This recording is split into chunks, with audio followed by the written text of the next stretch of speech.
महत्व क्या है वो मैं आपको समझाऊंगा।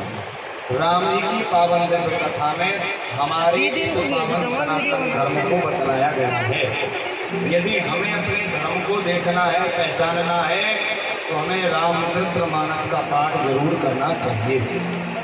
एक भाई का क्या धर्म होता है वो रामचरितमानस में हमें बताया जाता है।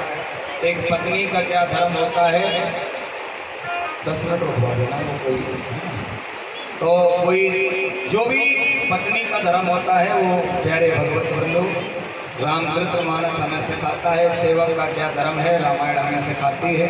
इसलिए हमें अपने जीवन में राम जी की बातें को, रामायण तो हम सब के घर में होगी शायद, किन किन के घर में है रामायण? और लाल कपड़े में बांध करके किस किसने रख रखी है? अच्छा हाँ, लाल कपड़े में नहीं बांध के रखनी है, उसे खोल करके और एक पन्ना रोज पढ़ने का प्रयास करें।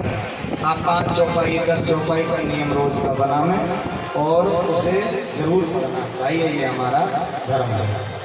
तो पावन राम की पावन कथा विश्राम हुई। आइए अब हम सब मिल करके 10वें स्कंद में प्रवेश करें, जहाँ पर मेरे ठाकुर जी आने वाले हैं। बोलो बांके बिहारी लाल की। कथितो वंश विस्तारो भवता सोम सूर्यो राज्ञां जो वयवंशयानां चरितं पदमाद्भुतं यदोक्ष्य धर्मशीलस्य चित्राणि सप्तमः तन्त्रासेनावतीर्णस्य विष्णु वीर्याणि संसनः। यहाँ सूर्यवंश की कथा थोड़ी सूक्ष्म में सुनाई, लेकिन चंद्रवंश के राजाओं का आगे वर्णन आया।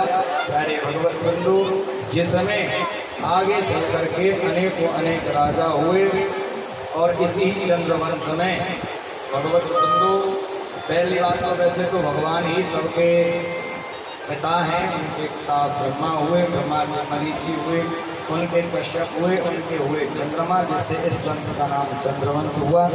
और इसी वंश में आगे चलकर दुष्यंत शकुंतला इत्यादि का वर्णन भी आता है, जिनका एक बड़ा बलवान पुत्र हुआ जिसे भरत कहते हैं, और उन्हीं के नाम पर ये भारत नाम पड़ा। पहले इस वर्ष का नाम अजनाब वर्ष था, भारत का नाम अजनाब था, लेकिन उसके बाद फिर भारतवर्ष हुआ। बोलते हैं ना भारत खंडे भारतवर्ष आर्यावर्तन प्रदेश से, तो ये भारतवर्ष उन्हीं के नाम पर पड़ा। इसी वंश में आगे चलकर राजा रंतिदेव हुए, इसी वंश में आगे चल करके प्यारे भगवत बंधु देवलीन नाम के राजा हुए। यदु से यदुवंशों की वर्णन आगे बढ़ा, और जो कुरु है वो कुरुवंश का वर्णन आगे बढ़ा। मथुरा यदुवंशियों की नगरी है। मथुरा के राजा हैं उग्रसेन। मथुरा के राजा उग्रसेन की पत्नी हुई गर्भवती, और एक दिन जंगल में गई विहार करने, तो एक राक्षस की छाया इनकी गर्भ पर पड़ गई। मेरी माताएं जरा ध्यान दें कि जब हम माताएं गर्भवती होती हैं तो उस समय भूल कर भी शराब पीने वाले व्यक्ति या जुआ खेलने वाला व्यक्ति या किसी भी प्रकार का नशा करने वाले व्यक्ति के समक्ष उसे नहीं जाना चाहिए, और सदैव अपने वस्त्र से अपने पेट को ढककर अवश्य रखना चाहिए। कई माताएं नहीं ध्यान रखती, तो उनका नियम है उनको अपने जो पेट है, अपना शरीर है, उसे ढककर रखना चाहिए।